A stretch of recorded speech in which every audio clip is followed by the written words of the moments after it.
Proljeće je vrijeme kada bašta postaje prava mala fabrika života. Toplije temperature, duži dani i vlažno tlo čine idealne uslove za sjetvu mnogih kultura.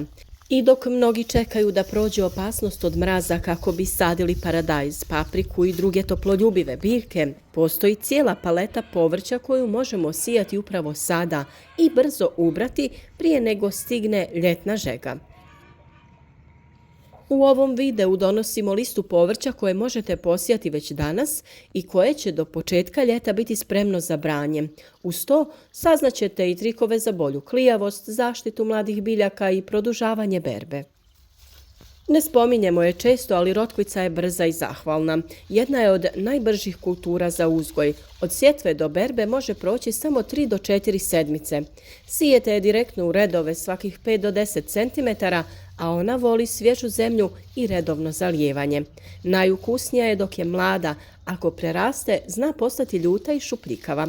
A dodatni savjet je da je sijete u više navrata svakih 10 dana da imate svježih rotkvica cijelo proljeće. Neizostavna salata je klasika za svaki vrt. Salata brzo raste i može se brati list po list onako izvana, a ne cijele glavice. Sijete je direktno u zemlju ili je presadite iz rasada koji ste unaprijed pripremili. Voli umjerene temperature i stalnu vlagu. Može se brati već za 30 do 40 dana od sjetve.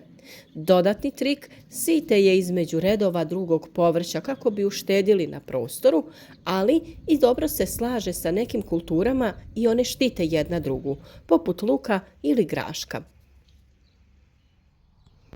Rukola također brzo raste, a ima onaj bogati okus. Klija za par dana i može se brati već nakon 3 sedmice. Posijte ju plitko u gustim redovima. Ona brzo ode u cvijet kada temperature porastu, zato je sijte sada ranije. Možete je uzgajati čak i u posudama ili vaznama. Dodatni savjet za rukolu je da režete samo vanjske listove kako bi biljka nastavila rasti i duže trajala. Moj omiljeni špinat je vitaminska bomba za proljeće, voli hladnoću i brzo daje lišće za berbu. Sijte ga direktno u redove na razmak od 15 do 20 cm. On također ne podnosi vrućinu i brzo cvjeta. Berite mlade listove ili cijelu biljku. A dodatni trik je da ga prekrijete laganom mrežom za zaštitu od sunca i na taj način produžite sezonu uzgoja i berbe.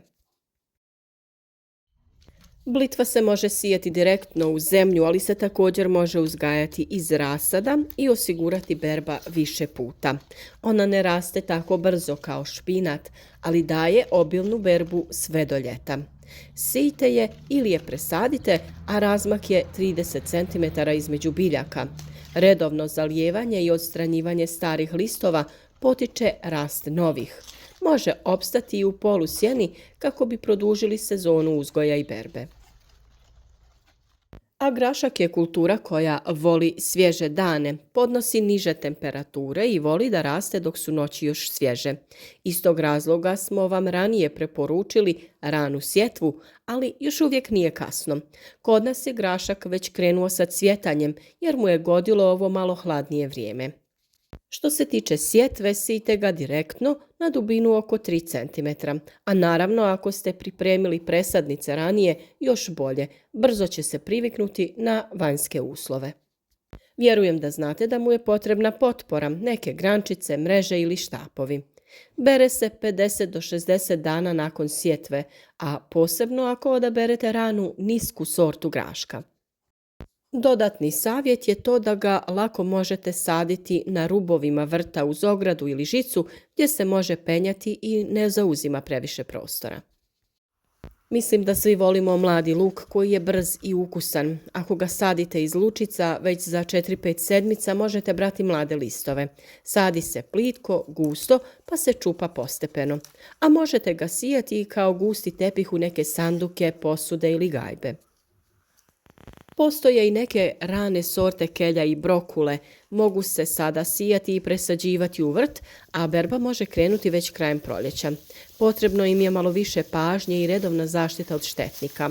Odlično uspijevaju uz prirodnu prihranu o kojoj smo već dosta govorili, poput čaja od koprive, gaveza, stolisnika, maslačka i sličnih. Iako se cikla uzgaja najviše zbog korijena, njeni listovi također su odlični za našu ishranu. Traži više vremena da formira korijen, no njeni listovi su jestivi i zdravi. Beru se već mjesec dana nakon sjetve. Sijte je direktno u zemlju na razmak od 10 cm. Idealna je za ranu salatu od njenog lišća. Rekli smo podijeliti informacije kako poboljšati klijavost ovog sjemena. Naravno, namakanje sjemena 12 do 24 sata prije sjetve u mlakoj vodi ili čaju od kamilice. Pokrijte zemlju agroplatnom ili providnom folijom dok sjemen ne proklija. Na taj način zadržavate vlagu i toplinu. A malčiranje redova nakon što biljke niknu čuva vlagu i sprječava rast korova. Naravno, zaštita biljaka bez hemije je naša specijalnost, pa zato na našem kanalu potražite detaljne video savjete kako ukloniti puževe, kako zaštititi biljke od lisnih ušiju i sve druge potrebne savjete. Protiv puževa koristimo pepeo, ljuske jaja, talog kafe oko biljaka. Za lišne uši koristimo čaj od nevena, mlijeko, sodu, prskanje koprivom i raznim drugim prirodnim preparatima. A ovdje možete vidjeti mini kalendar kada je vrijeme za sjetvu određenih biljaka i koliko će biti potrebno vremena da prođe do njihove berbe. Ako želite jesti svježe povrće iz vlastitog vrta već za mjesec dana, sada je pravo vrijeme za sjetvu. Rotkvica, rukola, salata, grašak, špinat i mladi luk ne čekaju, one najbolje rastu kada još nije pretoplo.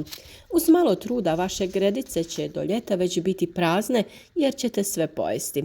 A onda ide drugi ciklus, no o tome ćemo posebno govoriti.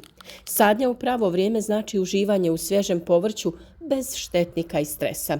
Iskoristite april i maj maksimalno, a vrt će vam uzvratiti obiljem.